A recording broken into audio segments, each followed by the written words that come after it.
Welcome back to Life Mastery Unleashed. I'm your host, Khamis. Today we are diving into a form of leadership that separates the fragile from the unstoppable. Servant leadership. Not soft leadership, not passive leadership, true servant leadership. Leading with strength, courage, love, and compassion. The weak confuse servant leadership with weakness. The untrained confuse compassion with surrender. But the strongest leaders to ever walk this earth understood the truth. They knew that real leadership is not about taking from others. It is about giving everything of yourself so others rise higher. Think about Jesus Christ. He washed the feet of his disciples. The King of Kings bent down to serve, not because he lacked power, but because his power was rooted in love. He showed that to lead is to sacrifice, to guide is to serve. That is the foundation of servant leadership. Look at Marcus Aurelius, the Roman emperor, one of the most powerful men in history. Yet he wrote to himself daily in his meditations. He reminded himself that the role of a leader is not to dominate, it is to shoulder the weight of others. He wrote, "Waste no more time arguing what a good man should be one." That is servant leadership in its rawest form. Now think about modern warriors, Jocko, Willink, David, Goggins. These men will tell you straight, a leader is not the loudest voice in the room. A leader is the one who takes ownership when things go wrong, the one who sets the standard, the one who says, "Follow me, watch me, I'll carry the burden first." Servant leadership is not about getting credit. It is not about being liked. It is not about applause. It is about creating an environment where your people can win. It is about doing whatever it takes so they are stronger, faster, and sharper tomorrow than they are today. Leadership is not about perks. It is about pain. It is about being the first in and the last out. It is about lifting your team when they are broken. It is about having the courage to tell the truth when it stings. It is about standing in the fire with them and saying, "We will not quit. We will not fold. We rise together." Look at the greatest military leaders in history. General Eisenhower before D-Day. He did not sit in safety while others stormed the beaches. He walked among the men. He spoke to them. He reminded them that the fate of the free world was on their shoulders. And they followed him because they knew he would never ask them to do something he would not do himself. Servant leadership demands courage, not the courage to bark orders, the courage to take responsibility, the courage to absorb blame, the courage to put the mission and the men above your own ego. That is true strength. Too many leaders today chase titles. They want to be called CEO. They want the corner office. They want the money, but they forget the one thing that actually matters, the people. Without people, there is no mission. Without people, there is no victory. The mission lives and dies on their belief in you, and they only believe in you if they know you are fighting for them, not just yourself.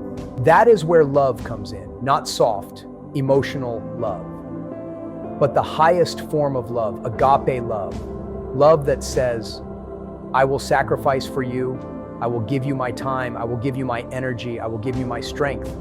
Because when you lead like that, your people will follow you into any storm. Compassion is not weakness. Compassion is understanding that every man and woman you lead has battles you cannot see.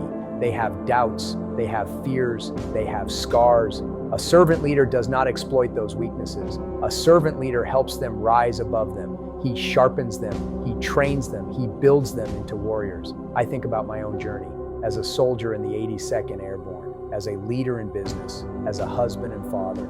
I learned that leadership is not about barking commands. It is about setting the standard. It is about showing discipline when no one is watching. It is about creating a culture where your people know you will never leave them behind. In the mortgage business, in life, in war, it is all the same. If you want loyalty, earn it by serving. If you want respect, give it first. If you want commitment, bleed for it. People do not follow position, they follow example. Servant leadership means this: you are not too big to do the small things. You are not too proud to admit mistakes. You are not too fragile to absorb hits so your people don't have to.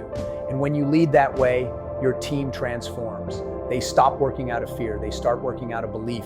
And belief beats fear every single time. Servant leadership requires strength because serving is hard. Serving demands consistency. Serving means you give even when you are empty. It takes discipline to show up every day when the world tells you to quit. but the reward is this. You build people who will carry your vision long after you are gone. Courage is required because the easy path is selfishness. The easy path is me first. The servant leader says, you first. That takes guts. It takes humility. It takes the ability to crush your ego. Love is required because without love, leadership is manipulation. Without love, leadership is control. Love turns leadership into legacy. Love turns commands into trust. Love creates unity that cannot be broken. Compassion is required because people will fail. They will stumble. They will fall short. Your job is not to destroy them when they fail. Your job is to sharpen them. Your job is to give them the tools to rise again. Your job is to build them stronger than they were before. Remember this. Servant leadership is not about being soft. It is not about letting standards slip. In fact, it is the opposite. Servant leadership sets the bar higher than ever because when your people know you are serving them, they will give everything they have to meet that bar. That is why the greatest leaders in history left legacies that still stand today because they led from the front. They led with courage. They led with compassion. They led with love. They did not use their people. They built their people. So ask yourself right now, are you leading to be seen or are you leading to serve?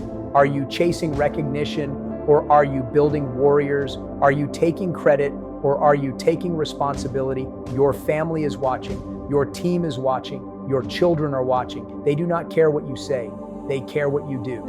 Be the leader who serves. Be the leader who sacrifices. Be the leader who raises others higher. That is the path to legacy. That is the path to mastery. That is the path to a life worth living. Servant leadership, strength, courage, love, compassion. Lead that way and your impact will outlive you and you know what to do. Outgrind, outwork, outhustle everyone.